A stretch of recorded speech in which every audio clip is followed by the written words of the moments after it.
Hey guys, I want to try something a little bit different this week.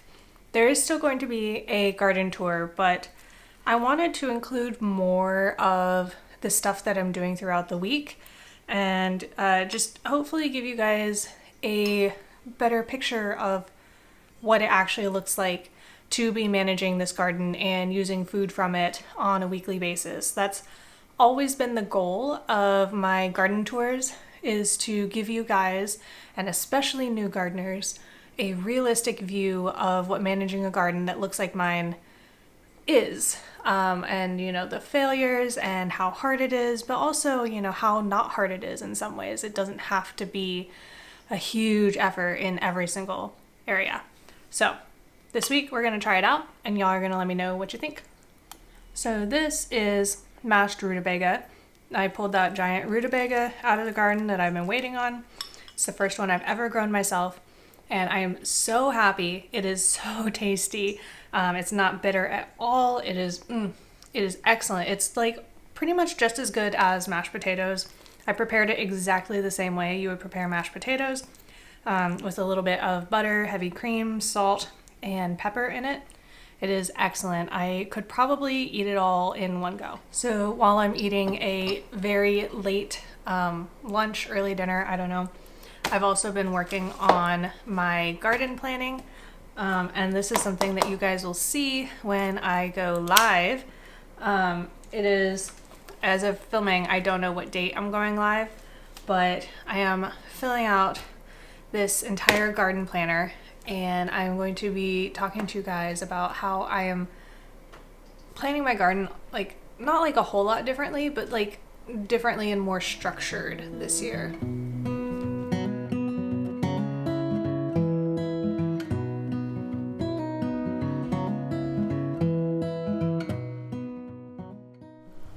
So all the other rutabagas that I'd planted were in here.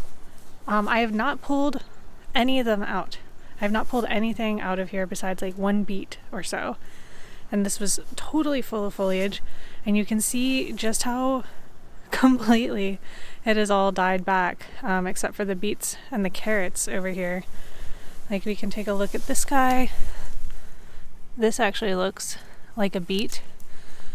This one next to it, this is probably a rutabaga that died, and you can see all that woodiness. This is another one, dead rutabaga, just gross. These are the ones that the aphids came and just absolutely destroyed.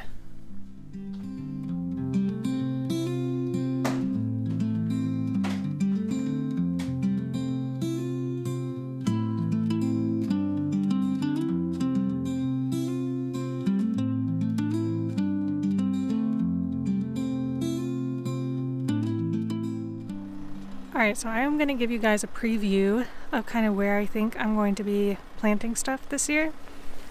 In the main garden here, we've got this one long trellis and 3 arched trellises, and I have it divided into 4-ish rows, and then like kind of the outside edges.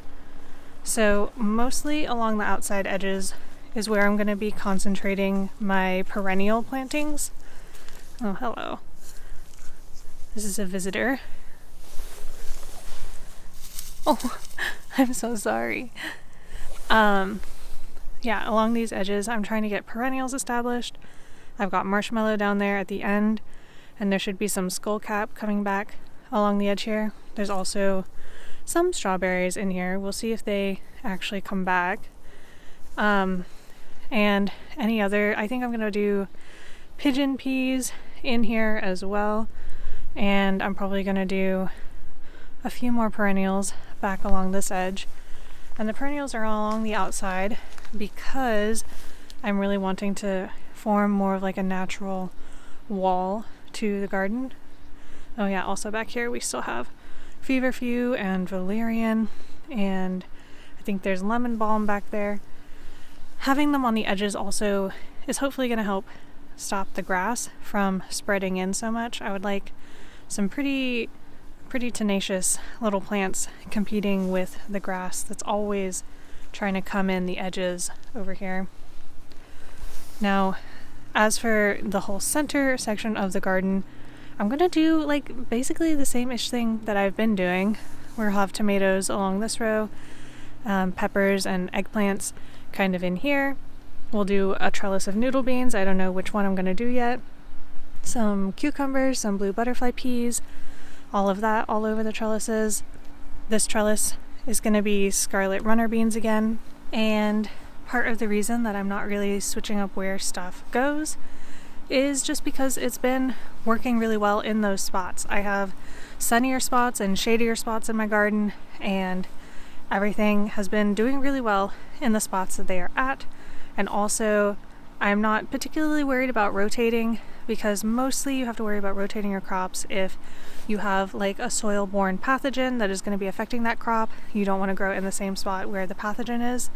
Although in order to avoid that, you do have to plant it like pretty darn far away from where the pathogen is. And that would be hard to do in my space. I would have to plant it like on the whole opposite side of the garden. And at that point, it's getting very different sun. So even if I could do that, or if I wanted to do that, it would be potentially not even very effective for me. It would be way more effective for me to treat the soil pathogen at the spot where it's at, or like skip a whole year with planting in that type of plant at all. A lot of people also worry about nutrients in that spot. If you have something that feeds really heavy on a particular nutrient, you might find that the soil in that area is a little depleted. And what I do to combat that is I just bring in a layer of fresh compost every year, and that seems to do the trick. This whole side of the garden is mostly perennials, so almost everything is going to be in the exact same spot it was, except for this orange bed and this blue one here. Those have some space that can be filled up by annuals, but pretty much the rest of this is going to stay about the same. Alright, so it is barely above freezing out here, and we are going to see if we can find enough stuff out here still to make a salad for lunch. What do you think, Kata? How are you feeling about the cold this week? You got some fluffy fur, you know that? I bet you don't even notice.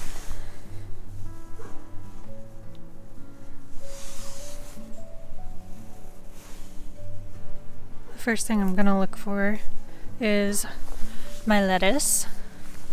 I think we've got a decent amount of lettuce here. This is feeling a little wilty from the cold. It could be firmer, but this is looking super edible. Let's see. Oh, that one feels really nice.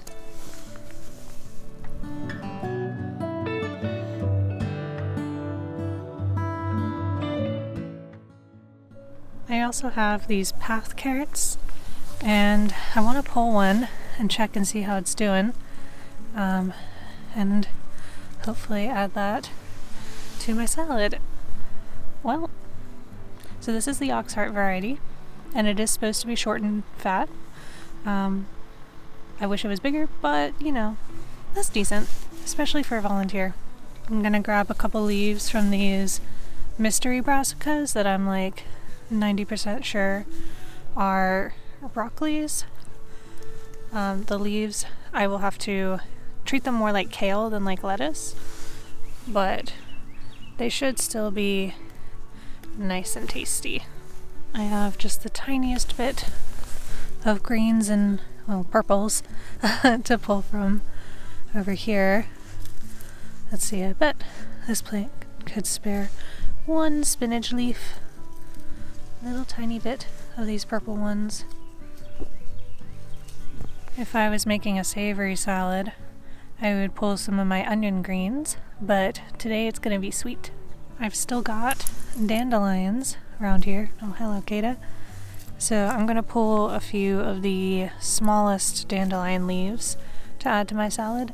It won't be much bulk, but it'll be like a little bit of bitter, and that should help with the overall digestion of everything. I am absolutely going to grab some carrots out of here too, But also, as I walked up, I just noticed, look at the purple on this. This is hi-ho silver thyme, and I think it's the cold that is giving it this like purple hue. It's so pretty. It's like on the stems and the undersides of the leaves. Lovely. Alright, so hopefully the ground is not frozen again, because getting carrots out when it's frozen is quite difficult.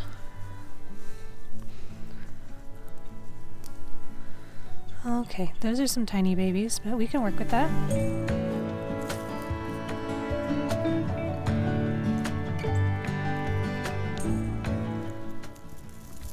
What are you eating? What are you eating? I know you're not eating wood chips.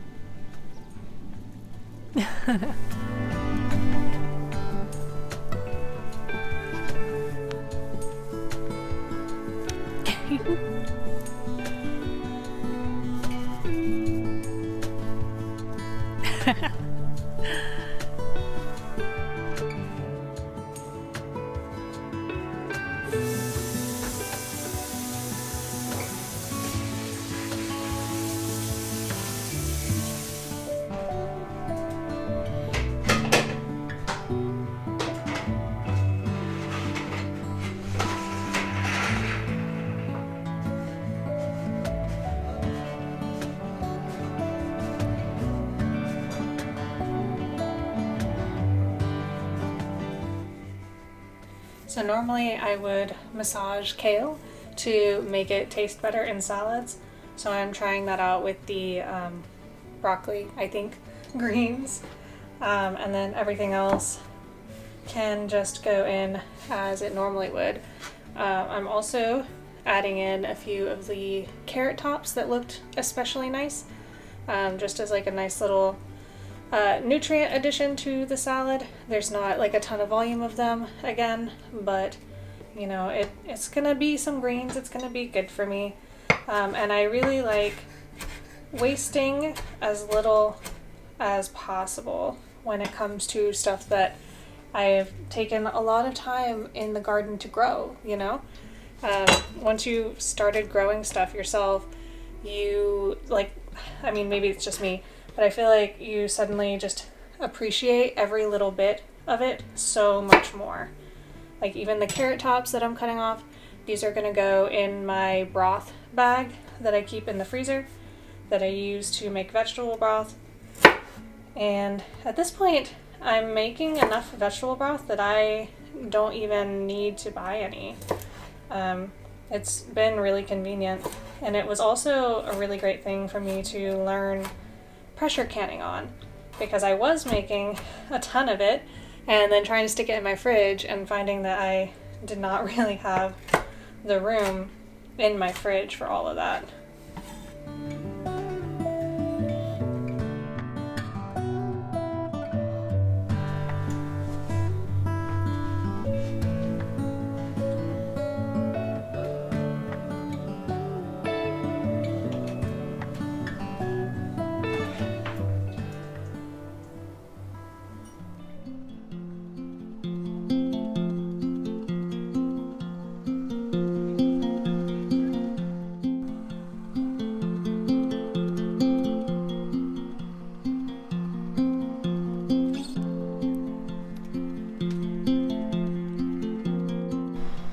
Well, I was not expecting snow today. Were you, Kata? What do you think?